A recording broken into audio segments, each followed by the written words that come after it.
Welcome to Washington in Focus. I'm Brett Davis. Joining me today is the Center Square's Western Washington reporter, Spencer Pauly. You recently authored a piece headlined Major League Baseball All-Star Game set to generate over $50 million for Seattle. Festivities are set to begin here soon for the All-Star Game, which will happen on July 11th. Can you tell us about what's planned for the event and where does that $50 million figure come from? So basically the $50 million comes from all of the revenue that the downtown core, the city of Seattle gets, along with the price of these tickets that people purchase. For instance, I'll let you know that the average ticket price for this All-Star Game Tuesday is $797. That's the average price? That is the average price for a ticket. But besides that, festivities start July 7th and run all the way through the 11th. This ranges from a drone show, activities at the neighboring stadium where the Seattle Seahawks play. And then there's also the Home Run Derby on Monday.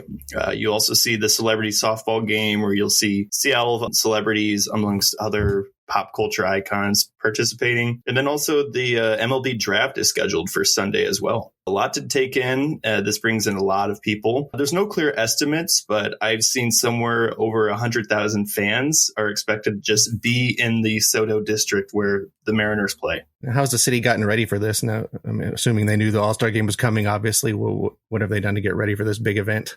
Well, the one thing that's very important is that the city of Seattle recently passed its extension of the Downtown Metropolitan Improvement District. And this is a service program that has what they call ambassadors that clean up the downtown area. They reach out to homeless people in the area and connect them with shelter and services and basically just make downtown more inviting. Now, this area was more restricted to downtown, not SoDo, but with this new renewal, it has been extended over to the SoDo district. Now, I asked the Downtown Seattle Association's media representative, James Cito, if they will be working overtime, and he said most definitely. So the city wants to put its best foot forward during this national exposure. Yes, and that's one of the issues is dealing with the homeless that are more than well known to be prevalent in that area. The one thing that's controversial out here is, homeless sweeps. And you'll probably see a lot of homeless people being moved and uprooted from their tent encampments in that area to make it seem more inviting for the outsiders, to make Seattle seem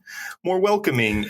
Now, I understand the Emerald City will be hosting some other major sporting events in the coming years. Can you tell us about that? So next year, the Seattle Kraken will be playing in the NHL's Winter Classic. This is where they play hockey in an outdoor arena. So it will be actually at T-Mobile Park, where the All-Star Game is currently this year, and expected to draw in similar numbers because it is a spectacle to see hockey being played outside on a professional level like this. Outdoor hockey. Who knew? Yeah, right. Hopefully it doesn't rain. Especially here. Exactly. The other bigger one is FIFA will be having some of their qualifying matches held in Seattle. That was happening in 2026. Now, while the All-Star Game is expected to generate over $50 million, that FIFA qualifying matches is expected to generate somewhere between $90 million to $480 million for the city.